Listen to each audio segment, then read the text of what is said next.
लागलेलं आहे बघा. हे छोटे छोटे लाईट दिसतात ना, ही छोटी छोटी घरं आहेत.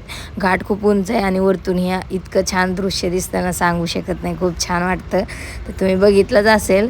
तर हे बघा आता आपण पोचलो आहोत पुण्याला. तर हा झेंडा बघा, वंदे मातरम, जय महाराष्ट्र जय भारत.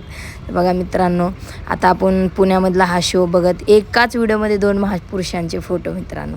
तर हे बघा आपण धाब्यावर थांबलेला आहोत. तिथं आपण मसाले भात वगैरे खाल्ला आणि मग आता पुढचा प्रवास आपण चालू केला. तर हे बघा विठ्ठलाचा पण फोटो आहे मित्रांनो, रामकृष्ण हरी.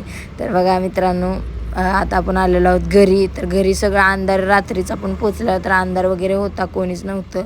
रांगोळी बघा कशी काढलेली आहे, महाराजांनीच काढलेली असेल. तर आपण दरवाजा ठोकला तर महाराज काही उठणार नाहीत हे मला माहिती आहे. तर आईचं उठलेलं असणार आहे. तर हे बघा आईने दरवाजा वगैरे उघडला. तर आईच्या पाया वगैरे पडलो आपण. तर आता महाराजांकडे गेलो. महाराज AC BC लावून फुल टल्ली झालेले बघा, कसे झोपलेत, अलाराम वाजतोय. महाराज झोपलेत. अशा पद्धतीने महाराज